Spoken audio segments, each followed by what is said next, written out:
에스더 4장 1절부터 17절까지입니다. 이 에스더서에 어쩌면 오늘 이 본문 말씀이 핵심을 말하고 있는 그런 내용이다라고 할 수가 있습니다. 에스더가 여기 있는 이유, 에스더가 왕비가 된 이유가 무엇인가? 14절이 그것에 대해서 대답을 하고 있죠. 이것은 에스더뿐만이 아닙니다. 오늘 저와 여러분도 마찬가지입니다. 제가 서부중앙교회 목사인 이유, 제가 여기에 있는 전주에 살고 있는 이유, 여러분이 거기에 있는 이유, 여러분이 그 자리에 있는 이유, 이것이 전부 다 이 에스더서 4장 14절의 대답으로 다 가능하다라고 생각을 합니다. 자, 그걸 말하기 전에 이제 1절서부터 한번 좀 보도록 하겠습니다. 1절로 3절을 보면 모르드게가 충격을 받은 그런 모습이 나오고 있죠.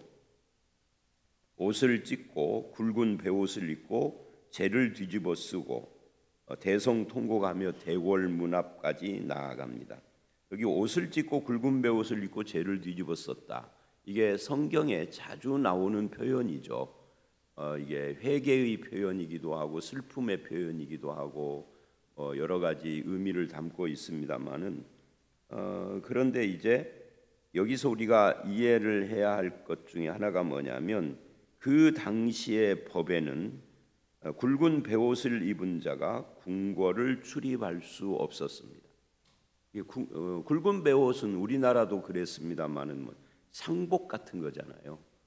그러니까 지금 상갓집에서나 입어야 할 그런 옷이란 말이죠. 근데 그거를 입고 궁궐에 간다는 것은 그거는 뭐 왕을 모독하는 것일 수도 있고 뭐 여러 가지 그런 그 좋지 않은 그런 모습으로 비칠 수가 있어요. 그래서 궁궐 출입을 할 수 없었습니다. 근데 이 부분에서 이제 우리가 하나 알아야 될 것 3절을 보면 왕의 명령과 조서가 각 지방에 이름에 유다인이 크게 애통하여 금식하며 울며 부르짖고 굵은 베옷을 입고 재에 누운 자가 무수하더라. 이 모르드게하고 똑같은 행동을 지금 하고 있죠. 그러니까 지금 모르드게는 출세를 위해서 또 자기의 편함, 안락함 이런 것들을 위해서 에스더를 왕비로 보냈던 모르드게가 지금 오늘 같은 이런 상황을 미리 짐작하고 에스더를 왕비 삼으려고 했던 것은 아닐 거예요. 누구나 다 인간이 이런 상황에서는 지금 자기의 편안함과 출세와 안락함을 위하여서 에스더를 이쁜 자기 그 사촌 동생 에스더를 왕비를 삼으면 자기가 출세할 수 있다 이런 생각을 했고 실제로도 모르드게는 뭐 높은 고위 관직까지는 아니어도 지금 관직에 나가 있잖아요. 근데 그랬던 사람입니다. 그래서 뭐를 했죠? 에스더에게도 그렇고 자기도 그러고 자기들이 유다인이다 하는 것을 감췄었어요. 우리가 이것을 1, 2장에서 봤었죠. 그런데 이제는 환난을 당하니까 그렇게 유다인이라는 것을 감출 수가 없었어요. 물론 이제 그 전에 하만에게 무릎을 꿇지 않을 때 자기가 유다인임을 드러내기는 했습니다만은 그래서 진정으로 지금 자기가 해야 할 것이 무엇인가 하는 것을 생각을 하고 있다 이렇게 말을 할 수가 있습니다. 그러니까 자기의 무력함을 깨닫고 이런 거죠. 신약식으로 말하면 능력이 나에게 있는 것이 아니다. 또는 이 능력이 사람에게서 나오거나 세상에서 나오는 것이 아니다. 이거는 능력은 하나님께 있다 하는 것을 이제 깨닫게 되는 거죠. 이런 부분에서 전도서 7장 13, 14절을 여러분 한번 찾아보세요. 에스더서 바로 다음이 시편이죠. 시편, 잠언, 전도 이렇게 말을 하는데요. 이 전도서가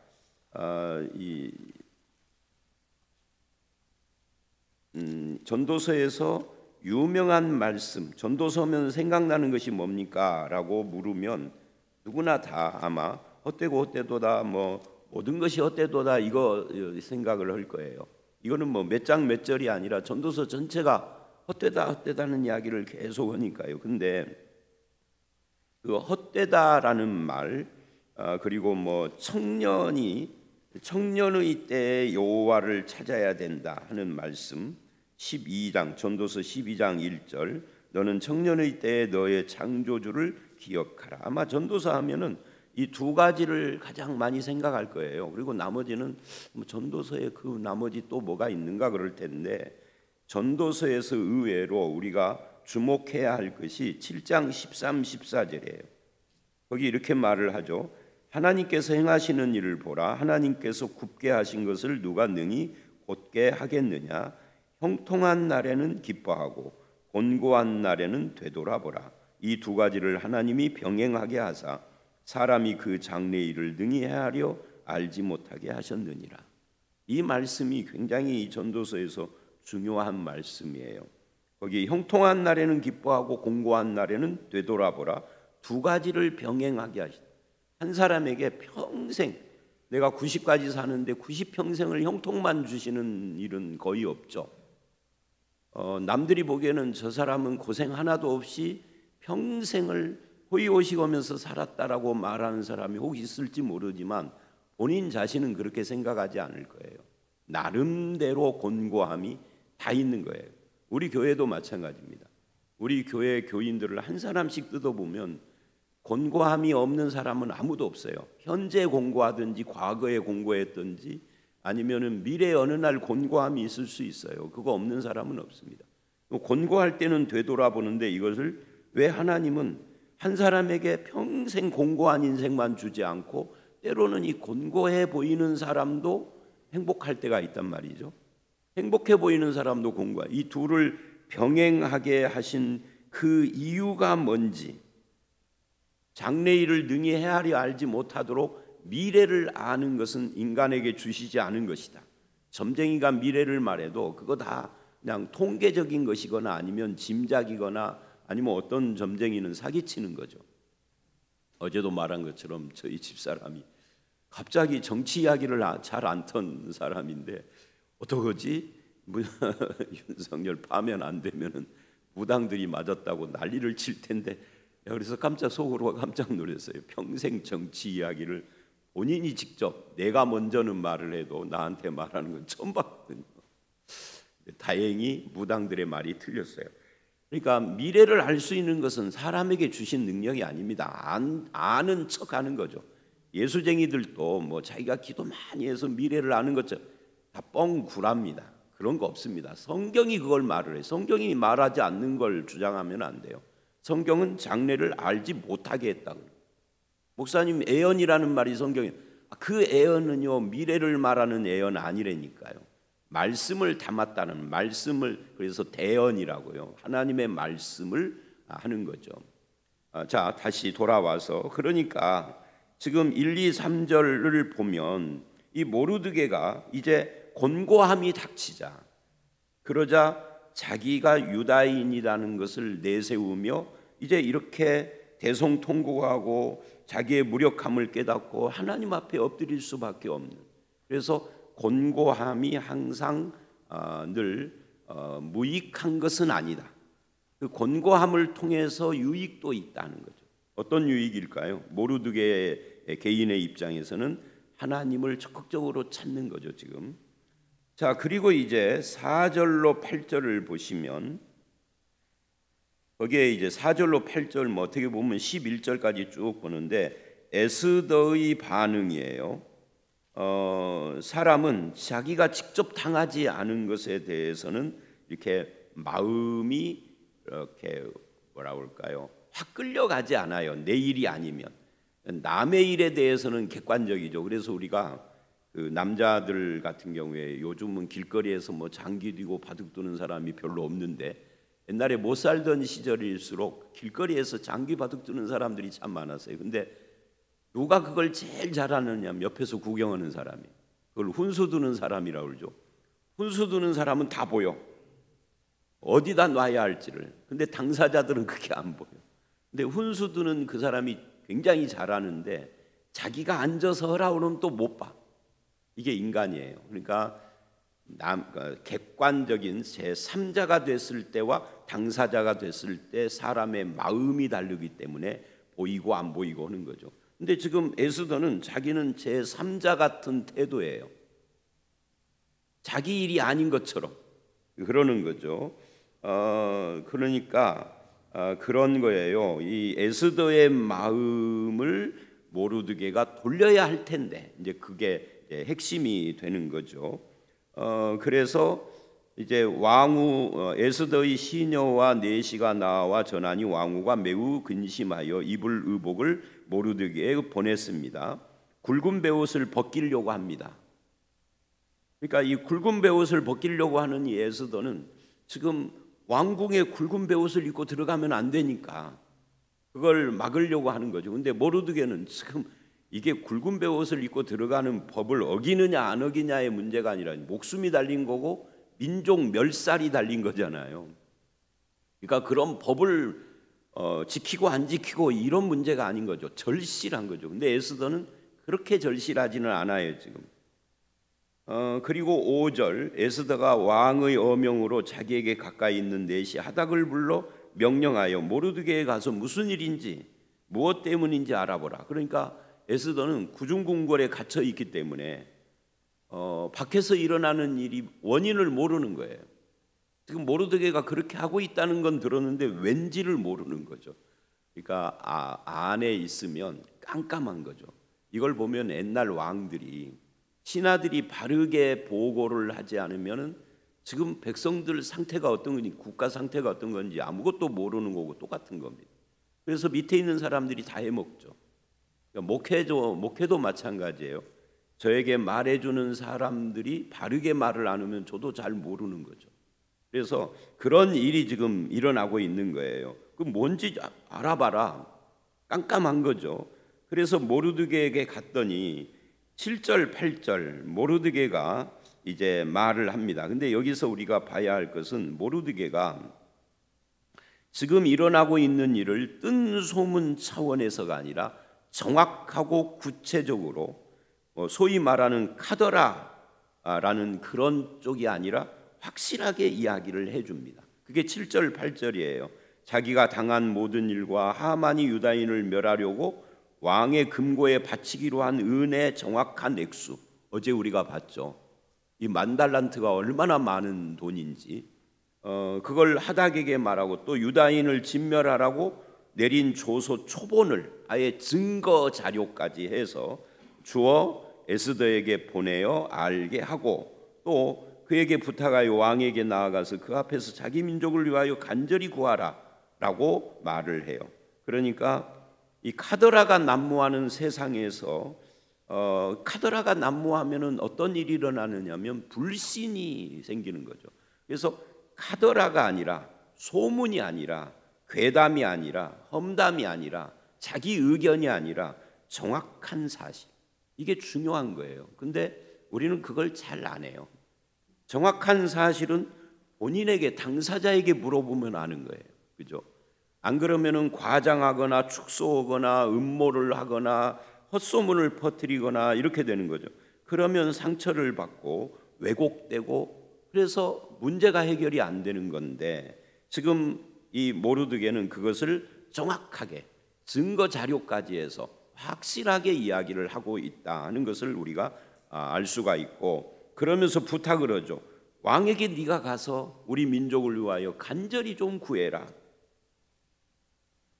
그래서 하닥에게 그 전에 들은 말을 듣고 에스더가 모르드게에게 또 이제 답변을 합니다. 그게 10절 11절이죠. 거기 보면은 에스더의 반응이 나와요. 한마디로 말하면 내가 지금 왕에게 나가는 건 불가능하다 그 이야기예요. 그러니까 아직도 에스더는 절실하지 않은 거예요. 다 듣고도 남의 일 같이 생각을 하는 거죠. 그러면서 거기에 중요한 내용이 나옵니다. 온 신하들과 백성들이 다 아는 이야기, 남녀를 막론하고 왕에게 부름을 받지 않은 사람이 왕에게 나가면은 오직 죽임을 당하는 법이 있다. 그러니까 여기에는 누구도 해당되는 거죠. 왕비도 해당되는 거예요. 그러니까 앞에 우리 1장에서 와스디라고 하는 왕비가 부름 받았는데 안 가가지고 폐위됐잖아요. 그런데 반대로 부름 받지 않았는데 나가면은 죽을 수 있다는 거예요. 야, 이걸 보면은 왕하는 것이 행복한 건 아닌 것 같아요. 왕비도 이 세상의 그 나라의 모든 여자들 위에 있는 거잖아요. 자기 위에는 남편 왕 말고는 없는 거잖아요. 그런데도 부르지 않으면은 안 왔는데 나가면은 죽는다? 이게 무슨 부부예요. 그래서 여러분 대통령이나 대통령 부인 하려고 하지 마십시오. 그거 행복한 자리가 아닌 것 같아요. 여기 보니까 이걸 읽으면서 참 이게 야, 이렇구나 하는 것을 느끼죠. 이게 지금 페르시아만 그러겠어요?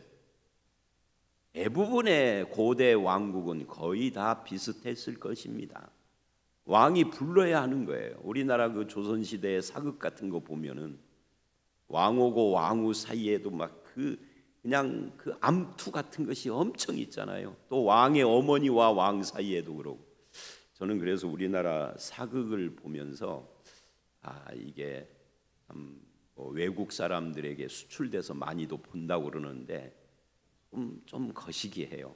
이 한국이라는 나라가 맨날 그 왕궁에서 이렇게 암투나 하고 하여튼 뭐 거기까지 지금 새벽에 길게 말할 것 없고요. 그래서 왕이 안 부르면은 들어갈 수 없다. 죽는데 하고 말하자면은 한 발 빼는 거예요. 에스더가 아직도 지금 자기 일이라고 생각을 못 하고 있는 거죠. 그러면서 이래요. 왕이 내가 부르지 않았는데 갔을 때 금규를 내밀면, 그러니까 이제 왕이 손에 들고 있는 어떤 그 왕을 상징하는 그런 규라고 하는 것이 있어요. 근데 그것이 금으로 만든 거겠죠. 규를 내밀면 사는데 만약에 규를 안 내밀면 왕비도 죽는 거예요. 다시 또 왕비 이야기를 또 하고 지나가야 되겠네. 그러니까 왕비는 그렇고요. 왕도 그 자리에 있는 것이 꼭 행복한 건 아니에요. 왜냐하면 여러분 생각을 해보십시오. 여러분 중에 누군가가 저한테 전화를 해서 목사님 오늘 점심 식사 어때요? 괜찮습니다. 시간이 있습니다. 만날까요? 그랬더니 그분하고 나오고 둘이 점심 식사를 하는 줄 알았는데 그 구역 식구들 서너 명을 데리고 나와서 사전에 나오고 말하지 않은, 그럼 내가 금규를 안 내밀면 죽여야죠. 이런 일은 없죠. 우리에게는. 그죠? 우리에게는 그런 일이 없어요. 왕은 그런다는 거예요. 그러니까 이 왕이 행복하겠어요? 행복하지가 않죠. 행복한 자리가 아닌 거예요. 왕이. 현대 대통령도 마찬가지일 겁니다. 그래서 이런 걸 보면은 왕 부러울 것 없습니다. 우리는 영적으로 하나님 나라의 왕 같은 제사장입니다. 그걸로 좋게 하는 거죠. 자, 그래서 이제 내가 부름을 입어 왕에게 나가지 못한 지가 이미 30일이라 30일 동안 서로 얼굴도 못 보는 부부, 행복하지 않아요. 그래서 오늘 이 4절로 11절 말씀은 제가 계속 왕이나 왕비가 행복하지 않다 하는 이야기를 할 수밖에 없습니다. 자, 그리고 이제 12절에 그가 에스더의 말을 모르드에게 전했습니다. 드디어 이제 오늘 핵심 말씀이 13, 14절에 등장을 하죠. 모르드게가 화답을 해요. 너는 왕궁에 있는 모든 유다인 중에 홀로 목숨을 건지리라 생각하지 말아라. 너도 유대인이야. 네가 유대인이라는 거, 내가 유대인이라는 것이 드러났으니까 너도 그것이 드러날 거야 이제. 그죠? 왜냐하면 모르드게에게 양육이 됐고 모르드게의 추천으로 왕 후의 자리까지 가고 그랬으니까. 그러면서 14절, 이게 이제 핵심이죠. 이때 네가 만일 잠잠하여 말이 없으면 유다인은 다른 데로 말미암아 노임과 구원을 얻으려니와. 여러분 이 말씀을 읽을 때 뭐가 떠오르십니까? 저는 다니엘서의 그 다니엘의 세 친구가 떠올라요. 왕의 그 금신상에 절을 하지 않았기 때문에 왕이 위협을 해요. 절해라. 절하면 살려줄 텐데 안 그러면은 뭐 풀무불에다 던져 넣으리라 라고 하는데, 그때 세 친구가 뭐라고 그래요? 하나님께서 우리를 건져 주실 것이다. 그런데 그리하지 아니할지라도, 그렇게 말을 하는 장면이 이 말씀하고 좀 겹쳐요. 그러니까 네가 잠잠하면은 유다인은 다른 데로 말미암아 노임과 구원을 얻으리라. 하나님께서는 네가 아닌 다른 사람이나 다른 방법이나 다른 환경을 통해서 우리를 구원하실 거야. 너를 쓰지 않고도 하나님은 얼마든지 그럴 거야.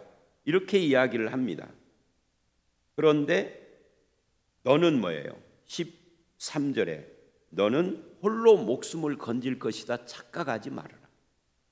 구원은 너를 통하여서 안 이루어져도 우리를 하나님이 구원을 하실 것이다. 그러면서 이래요. 너와 내 아버지 집은 멸망하리라. 네가 왕후 자리를 얻은 것이 이때를 위함이 아닌지 누가 알겠느냐. 누가 알겠느냐라고 했지만 사실은 이때를 위하여 네가 왕비가 됐다라는 이야기죠. 여기서 이때를 위함이 아닌지, 이게 이제 우리에게 도전이 되고 우리 인생에 대한 설명이 되는 것이죠. 저와 여러분이 지금 이 자리에 있는 거, 여러분의 인생의 그 자리에 있는 거, 교회에서 그 직분을 가지고 있고 사회에서 그 자리에 있는 거, 그거 다 하나님께서 정하신 어느 때를 위하여서 하나님이 여러분과 저를 쓰시려고 하는지 누가 알겠느냐. 누가 알겠느냐 그랬지만은 불확실한 것처럼 말을 했지만 사실은 확실한 거예요. 바로 그때는, 그럼 그때가 언제냐? 사람마다 다 다르죠. 에스더는 바로 이때인 거고요. 뭐 저 같은 경우에는 이제 우리 교회에서 2001년서부터 2025년까지 이때를 말하는 거겠죠. 그리고 제가 쓰임 받은 다음에는 또 그 다음에 조 목사님이, 또 조 목사님이 쓰임 받은 뒤에는 또 누군가가, 하나님께서 그때를 위하여서 예비한 사람이 있다. 문제는 하나님께서 나를 이때를 위하여서 그 자리에 예비를 했지만 내가 충성스럽지 않는다면, 내가 바르게 반응을 하지 않는다면, 내가 한 발을 빼고 있다면, 그러면 하나님은 다른 사람을 쓰실 겁니다. 나는 하나님께 징계를 받거나, 아니면 여기서 말하면 이제 너와 내 집은 멸망하리라가 되는 거죠. 그래서 바로 우리의 인생, 우리의 삶의 의미가 무엇인가? 바로 이때를 위한 것이다. 이때는 뭐냐? 하나님의 때다. 하나님이 이 역사 속에 한 때를 계획하시는 경우도 있고요. 각 개인마다 삶의 때를 계획하시기도 해요. 하나님의 때보다 먼저 갈 수도 없고요. 우리 인간은 먼저 가고 싶어 하지만 먼저 가고 싶어 해도 결코 일이 이루어지지는 않아요. 하나님의 때에 뒤따라 가야 하는데, 함께 가야 하는데 뒤에 처져서 그냥 방관자가 되면은 에스더에게 말하는 것처럼 너는 멸망하고 하나님은 하나님의 백성을 구원할 거야가 돼버리는 겁니다. 그래서 우리가 늘 깨어 말씀 보고 기도해야 하는 것은 하나님이 나를 쓰시는 때 내가 하나님 앞에 쓰임 받는 충성스러운 신자, 신실한 신자가 되기 위한 것이에요. 하나님의 때가 언제인지는 아무도 모릅니다. 아까 말했잖아요. 장래를 아는 사람은 없어요. 그러니까 하나님의 때와 미래를 모르니까 뭐 해야 되는 거죠? 늘 준비되어 있어야 합니다. 늘 이게 부르심이다 그러면은 활짝 열고 들어가야 할 그런 준비가 되어 있어야 되는데, 이때다 하고 하나님이 부르셨는데 준비가 하나도 안 됐어요. 그러면 다른 사람을 쓰시겠죠. 그래서 그런 것이 지금 여기에 이 다른 데로 말미암아라는 이 말과 이때를 위함이 아닌지, 이 두 가지가 오늘 말씀의 핵심입니다. 하나님이 나를 쓰려고 했는데 불가피 다른 데로 말미암아 다른 수단을 쓴다라고 하면은 하나님의 백성은 구원을 받지만 나는 하나님께 쓰임 받지 못하고 끝나는 거죠. 구원을 못 받는다는 것이 아니라 쓰임을 못 받는 거예요.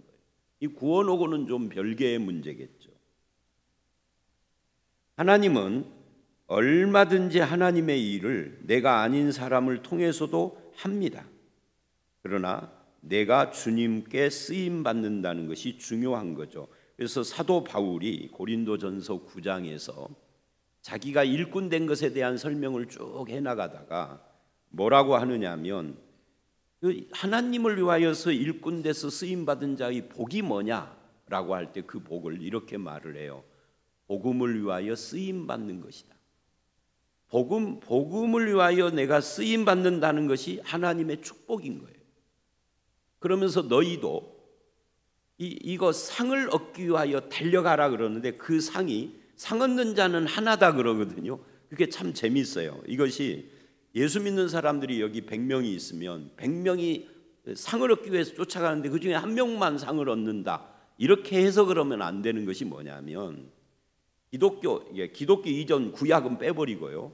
기독교가 시작된 이 신약 시대 2000년을 합산해서 1등을 뽑는다면 저와 여러분은 이미 1등이 아닌 거예요. 1등은 아마도 세 사람 중에 하나일 것 같아요. 누굴까요? 베드로, 요한, 바울. 이분들이 1, 2, 3등 하겠죠. 우리는요 10등도 못할. 10등이 뭐예요? 한 1억 등? 1억 등도 될까? 성경은 그렇게 해석하는 게 아니죠. 상 얻는 자는 하나다 이게 아니고요. 그 하나 얻는 상 그게 뭐냐는 거죠. 앞에서 쭉 고린도전서 9장을 보면 설명을 해요. 복음에 참여하는 것이다.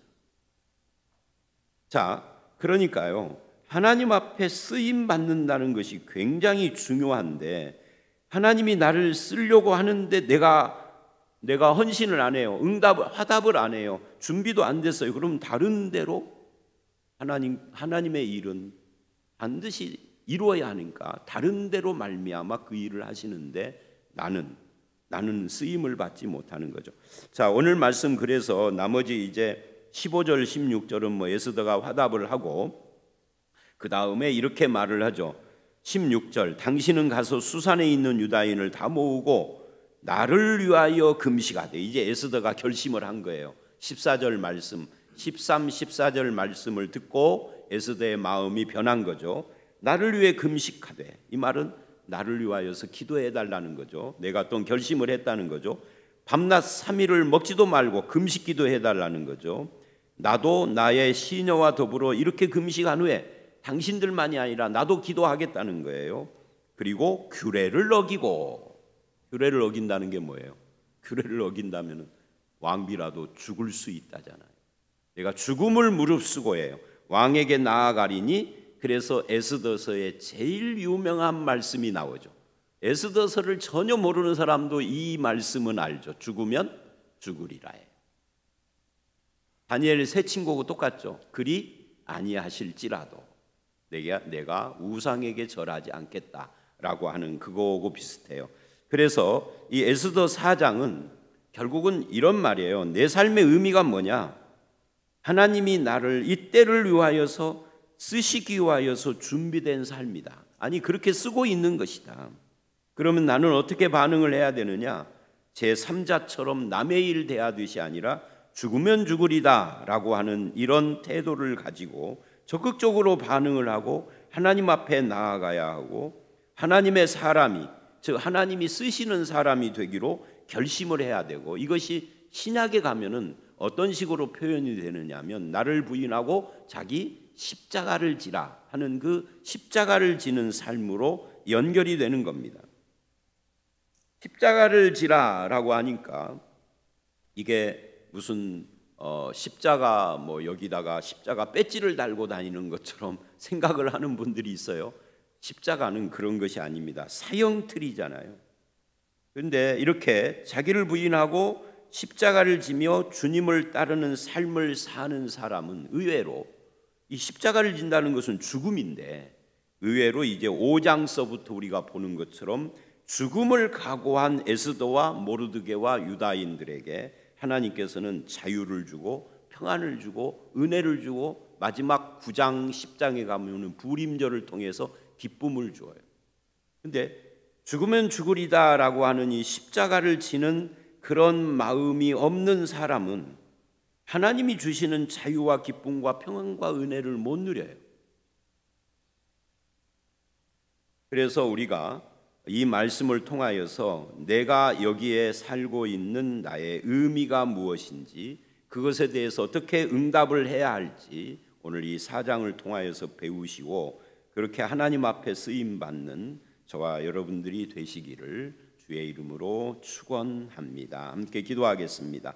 하나님 아버지, 오늘 에스더와 모르드게 사이에서 이루어지는 모든 대화를 통하여서 우리가 여기 있는 의미가 무엇인지를 생각해 봤습니다.